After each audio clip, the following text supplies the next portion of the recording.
looks like this is it. We're finally here. The end. I must say, it has been an absolute pleasure getting to the end of Twilight with you. And I just want to say thank you to all of you who have been enjoying this, because it makes it that much better for me. And whenever I try anything new, I always approach it through fandom, because that's the one thing I know I love. So, when I wanted to try ASMR, I knew I wanted to find a way to make a fandom without having to try doing role plays. So thank you so much for just being here with me. I will probably go on to read New Moon. It just seems the natural ordeal of things, so stick around for that. Now, as always, let's start with some deep breaths, if you would so please.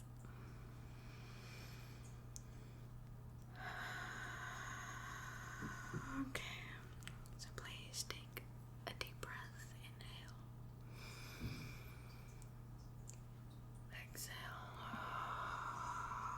Inhale. Exhale.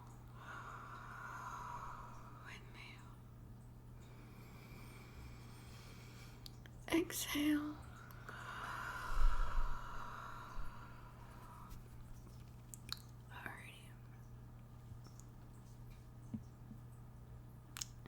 That always gets me a little sleepy. I don't know if it is for you. Maybe it's because I record these in the middle of the night. Maybe. For visuals, we went through all of this together. And I can feel that in my soul. We are not now best friends for life. I don't make the rules. I just follow them. If you read a book along with someone else, you are best friends for life. So, let me know what you want for Christmas, I guess. Epilogue. An occasion. Edward helped me into his car, being very careful of the wisps of silk and chiffon, the flowers he just pinned into my elaborately styled curls, and my bulky walking cast. He ignored the angry set of my mouth. When he had me settled, he got in the driver's seat and headed back out the long, narrow drive. At what point exactly are you going to tell me what's going on? I asked grumpily. I really hated surprises, and he knew that. I'm shocked that you haven't figured it out yet. He threw a mocking smile in my direction, and my breath caught in my throat. Would I ever get used to his perfection? I did mention that you looked very nice, didn't I? I verified. Yes, he grinned again. I never see him dress in black before, and with the contrast against his pale skin, his beauty was absolutely surreal. That much I couldn't deny, even if the fact that he was wearing a tuxedo made me very nervous. Not quite as nervous as the dress, or the shoe, only one shoe, as my other foot was still securely encased in plaster, but the stiletto heel, held on only by satin ribbons, certainly wasn't going to help me as I tried to hobble around. I'm not coming over anymore if Alice is going to treat me like a guinea pig Barbie when I do, I griped. I'd spent the better part of the day in Alice's staggeringly vast bathroom, a helpless victim as she played hairdresser and cosmetician. Whenever I fidgeted or complained, she reminded me that she didn't have any memories of being human and asked me not to ruin her vicarious fun. Then, she dressed me in the most ridiculous dress, deep blue, frilly, and off the shoulders, with French tags I couldn't read. A dress more suitable for a runway than Forks. Nothing good could come of our formal attire, of that I was sure. But I was afraid to put my suspicions into words, even in my own head. I was distracted then by the sound of a phone ringing. Edward pulled his cell phone from a pocket inside his jacket, looking briefly at the caller ID before answering. "Hello, Charlie," he said wearily. "Charlie?" I frowned. Charlie had been difficult since my return to Forks. He had compartmentalized my bad experience into two defined reactions. Toward Carlisle, he was almost worshipfully grateful. On the other hand, he was stubbornly convinced that Edward was at fault, because, if not for him, I wouldn't have left home in the first place. And Edward was far from disagreeing with him. These days I had rules that hadn't existed before. Curfews, visiting hours. Something Charlie was saying made Edward's eyes widen in disbelief, and then a grin spread across his face. You're kidding.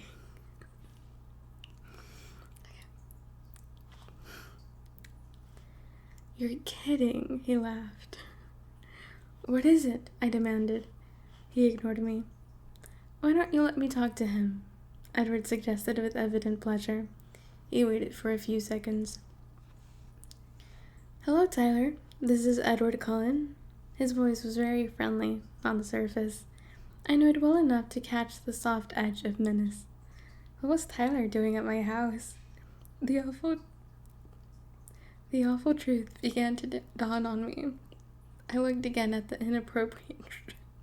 inappropriate dress Alice had forced me into. I'm sorry if there's been some kind of miscommunication, but Bella isn't available tonight. Edward's tone changed, and the threat in his voice was suddenly much more evident as he continued. To be perfectly honest, she'll be unavailable every night as far as anyone besides myself is concerned. No offense. And I'm sorry about your evening. He didn't sound sorry at all, and then he snapped the phone shut, a huge smirk on his face. My face and neck flushed crimson with anger. I could feel the rage-induced tears starting to fill my eyes. He looked at me in surprise. Was that last part a bit too much? I didn't mean to offend you. I ignored that. You're taking me to the prom? I yelled. It was embarrassingly obvious now. If I'd been paying any attention at all, I'm sure I would have noticed the date on the posters that decorated the school buildings. But I never dreamed he was thinking of subjecting me to this. Didn't he know me at all? He wasn't expecting the force of my reaction, that was clear. He pressed his lips together and his eyes narrowed. Don't be difficult, Bella. My eyes flashed to the window. We were halfway to the school already. Why are you doing this to me? I demanded in horror. He gestured to his tuxedo. Honestly, Bella, what did you think we were doing? I was mortified. First, because I'd missed the obvious, and also because of vague suspicions, expectations really, that I'd been forming all day as Alice tried to transform me into a beauty queen were so far wide of the mark. My half-fearful hopes seemed very silly now. I'd guess there was some kind of occasion brewing. But prom? That was the furthest thing from my mind. The angry tears rolled over my cheeks. I remembered with dismay that I was very uncharacteristically wearing mascara. I wiped quickly under my eyes to prevent any smudges. My hand was unblackened when I pulled it away. Maybe Alice had known I would need waterproof makeup. This is completely ridiculous. Why are you crying? He demanded in frustration. Because I'm mad. Bella, he turned the full force of his scorching golden eyes on me. What? I muttered, distracted. Humor me, he insisted. His eyes were melting all my fury. It was impossible to fight with him when he cheated like that. I gave in with poor grace. Fine, I pouted, unable to glare as effectively as I would have liked.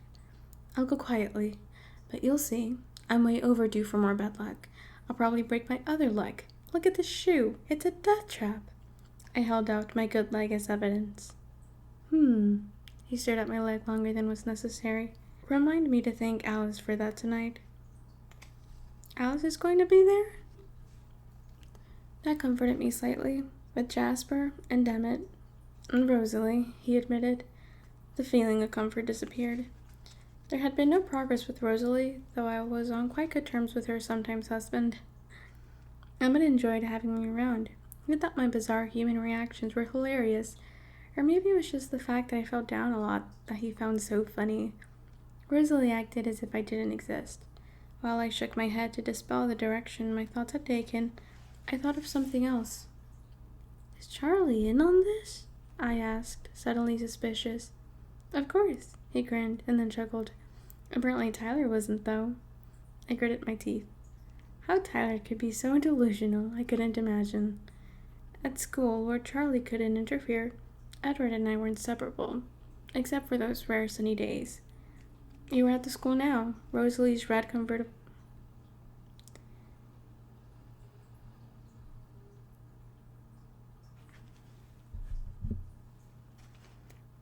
We were at the school now. Rosalie's red convertible was conspicuous in the parking lot. The clouds were thin today, a few streaks of sunlight escaping through far away in the west. He got out and walked around the car to open my door. He held out his hand. I sat stubbornly in my seat, arms folded, feeling a secret twinge of smugness. The lot was crowded with people in formal dress. Witnesses. He couldn't remove me forcibly from the car as he might have if we'd been alone. He sighed. When someone wants to kill you, you're brave as a lion, and then when someone mentions dancing, he shook his head. I gulped. Dancing. Bella, I won't let anything hurt you, not even yourself. I won't let go of you once, I promise. I thought about that and suddenly felt much better. He could see that in my face. There now, he said gently. It won't be so bad. He leaned down and wrapped one arm around my waist. I took his other hand and let him lift me from the car.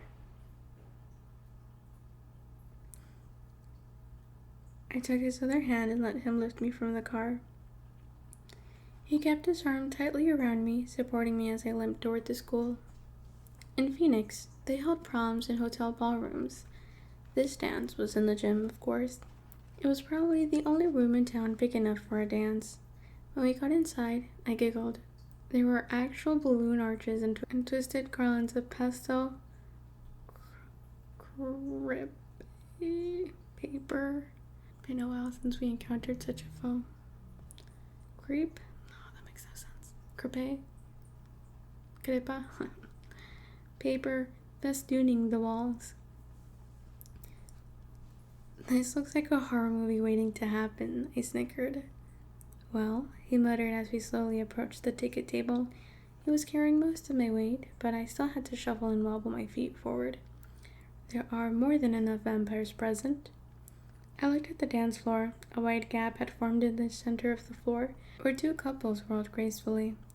The other dancers pressed to the sides of the room to give them space.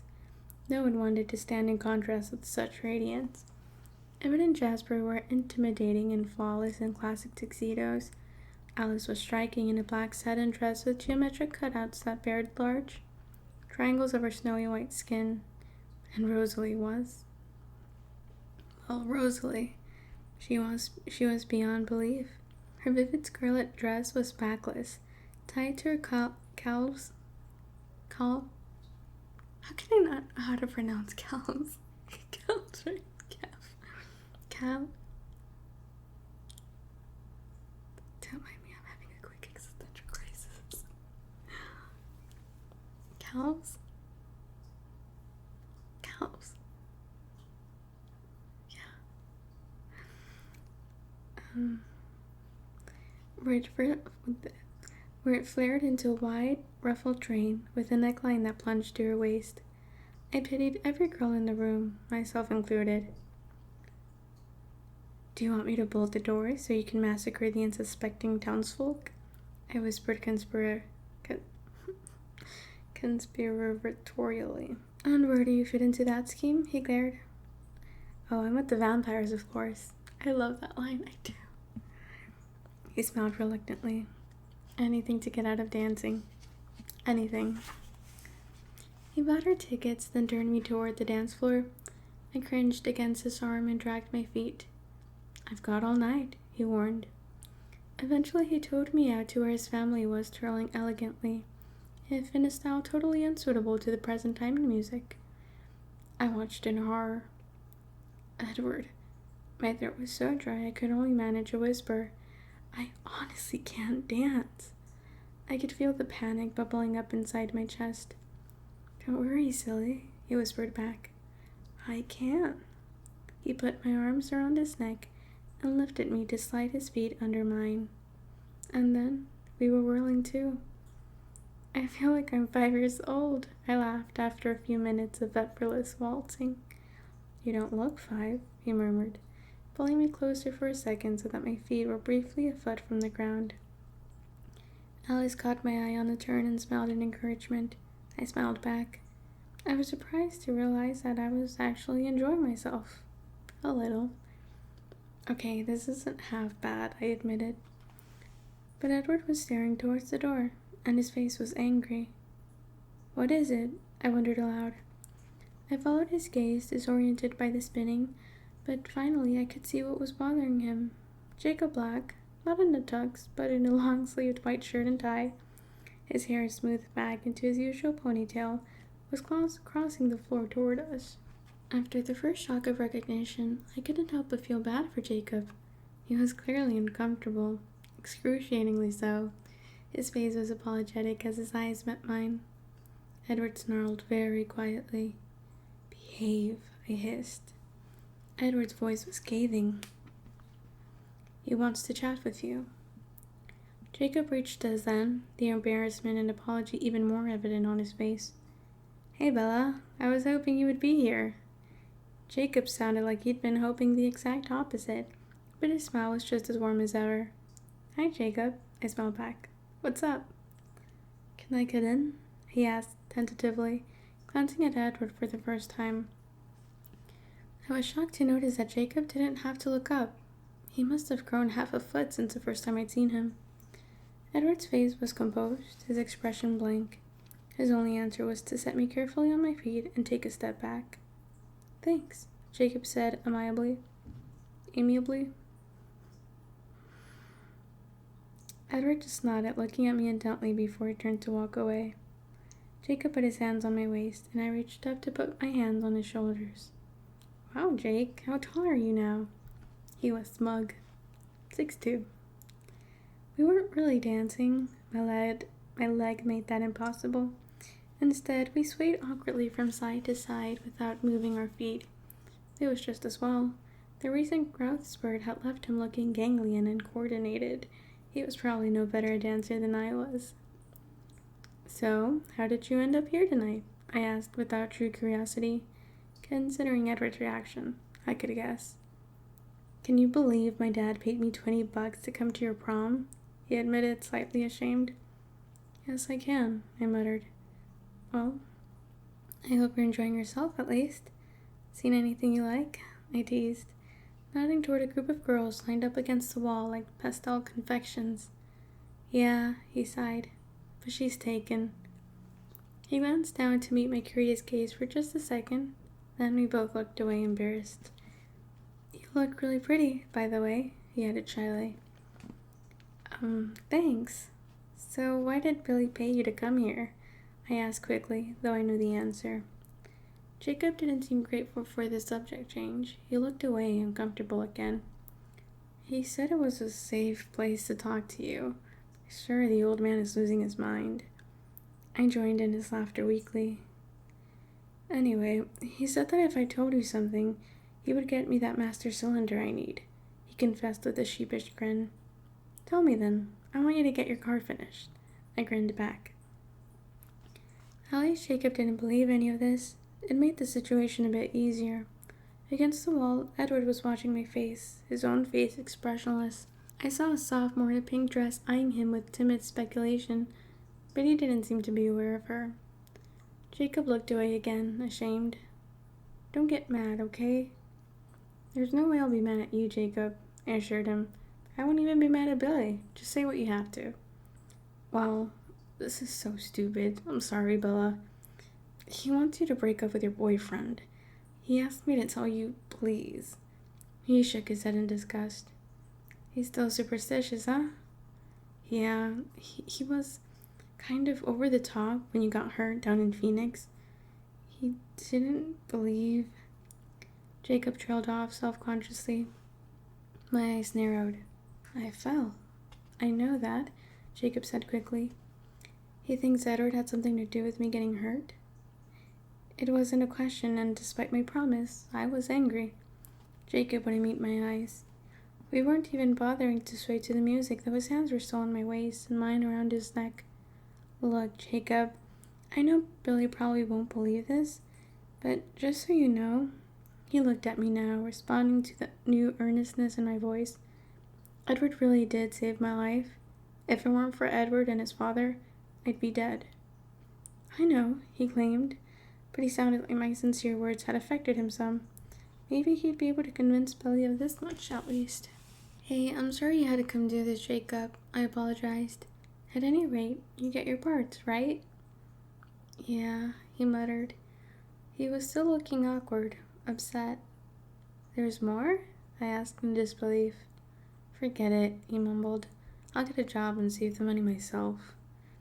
I glared at him until he met my gaze. Just spit it out, Jacob. That's so bad. I don't care. Tell me, I insisted. Okay, but geez, this sounds bad. He shook his head. He said to tell you, no, to warn you that, and this is his plural, not mine. He lifted one hand from my waist and made little quotation marks in the air. We'll be watching. He watched warily for my reaction. It sounded like something from a mafia movie. I laughed out loud. Sorry you had to do this, Jake, I snickered. I don't mind that much, he grinned in relief. His eyes were appraising as I raked quickly over my dress. So, should I tell him you said to butt the hell out? He asked hopefully. No, I sighed. Tell him I said thanks. I know he means well. The song ended, and I dropped my arms. His hands hesitated at my waist, and he glanced at my bum leg. Do you want to dance again? Or can I help you get somewhere? Edward answered for me. That's all right, Jacob. I'll take it from here. Jacob flinched and stared wide-eyed at Edward, who stood just beside us. Hey, I didn't see you there, he mumbled. I guess I'll see you around, Bella. He stepped back, waving half-heartedly. I smiled. Yeah, I'll see you later. Sorry, he said again before he turned for the door. Edward's arms wound around me as the next song started. It was a little up-tempo for slow dancing, but that didn't seem to concern him. I leaned my head against his chest, content. Feeling better? I teased. Not really, he said tersely. Don't be mad at Billy, I sighed. He just worries about me for Charlie's sake. It's nothing personal. I'm not mad at Billy, he corrected in a clipped voice. But his son is irritating me. I pulled back to look at him. His face was very serious. Why? First of all, he made me break my promise. I stared at him in confusion. He half smiled. I promised I wouldn't let go of you tonight, he explained. Oh, well, I forgive you. Thanks, but there's something else. Edward frowned. I waited patiently. He called you pretty, he finally continued, his frown deepening. That's practically an insult. The way you look right now, you're much more than beautiful. I laughed. You might be a little biased. I don't think that's it. Besides, I have excellent eyesight. We were twirling again, my feet on his as he held me close. So are you going to explain the reason for all of this? I wondered. He looked down at me confused, and I glared meaningfully at the crepe paper. He considered for a moment, and then changed direction, spinning me through the crowd to the back door of the gym. I got a glimpse of Jessica and Mike dancing, staring at me curiously. Jessica waved, and I smiled back quickly. Angela was there too, looking blissfully happy in the arms of little Ben Jenny. She didn't look up from his eyes, a head lower than hers. Lee and Samantha, Lauren, glaring toward us with Connor. I could name every face that spiraled past me. And then we were outdoors, in the cool dim light of a fading sunset. As soon as we were alone, he swung me up into his arms and carried me across the dark grounds till he reached the bench beneath the shadow of the madrone trees. He sat there, keeping me cradled against his chest. The moon was already up, visible through the gauzy clouds, and his face glowed pale in the white light. His mouth was hard, his eyes troubled. The point? I prompted softly. He ignored me, staring up at the moon. Twilight again, he murmured. Another ending. No matter how perfect a day is, it always has to end. Some things don't have to end, I muttered through my teeth, instantly tense. He sighed. I brought you to the prom, he said slowly, finally answering my question, because I don't want you to miss anything. I don't want my presence to take anything away from you if I can help it. I want you to be human. I want your life to continue as it would have if I died in 1918 like I should have. I shuddered at his words, and then shook my head angrily. In what strange parallel dimension would I ever have gone to prom of my own free will? If you weren't 1,000 times stronger than me, I would never have let you get away with this. He smiled briefly, but it didn't touch his eyes. It wasn't so bad. You said so yourself. You said so yourself. That's because I was with you. We were quiet for a minute. He stared at the moon and I stared at him. I wish there was some way to explain how very uninterested I was in a normal human life. Will you tell me something? He asked, glancing down at me with a slight smile. Don't I always? Just promise you'll tell me, he insisted, grinning. And I was going to regret this almost instantly. Fine. You seemed honestly surprised when you figured out that I was taking you here, he began.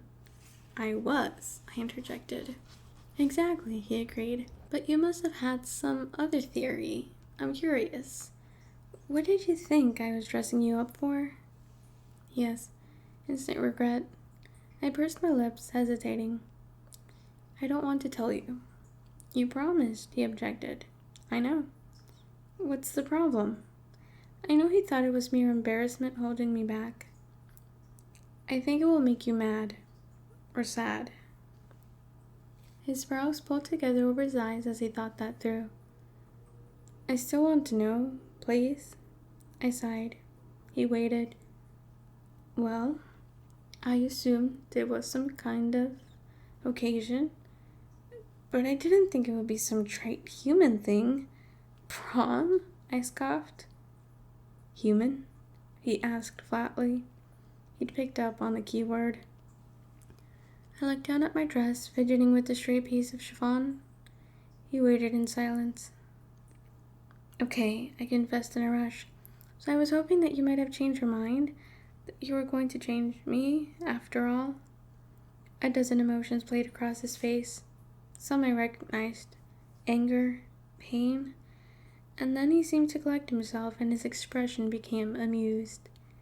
You thought that would be a black tie occasion, did you?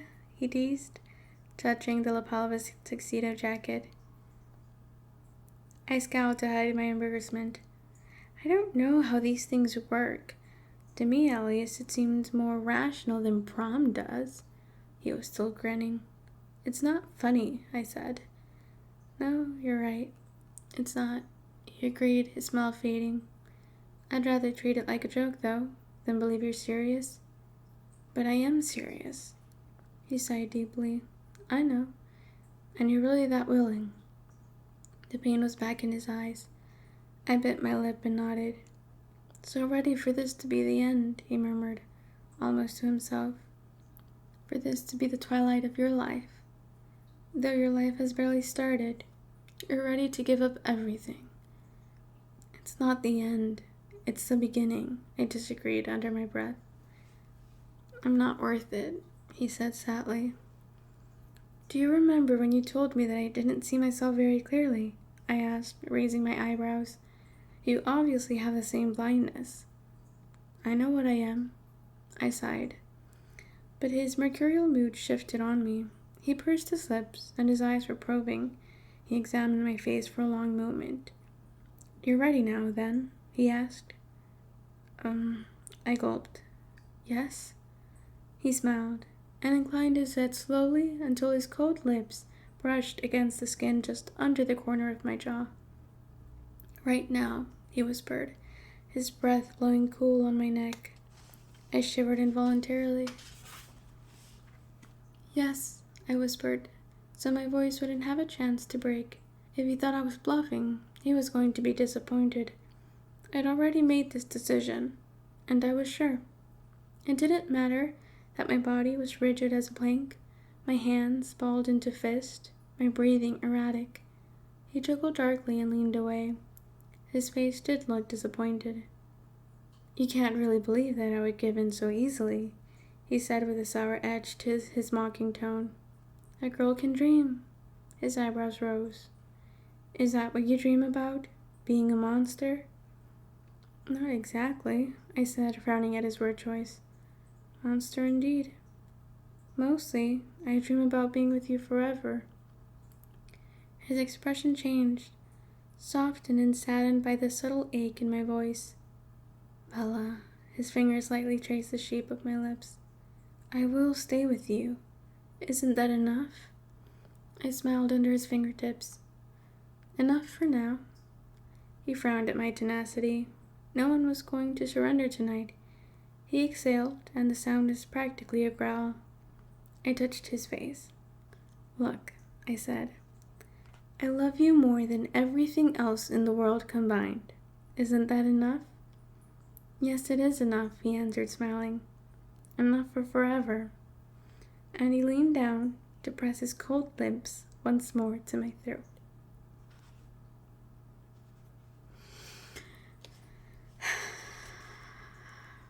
Acknowledgements. I don't know if you read them, but I always like to read the acknowledgements. It just makes me feel a part of it.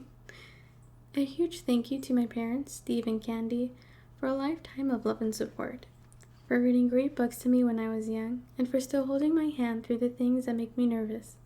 My husband, Poncho, and my sons, Gabe, Seth, and Eli, for sharing me so often.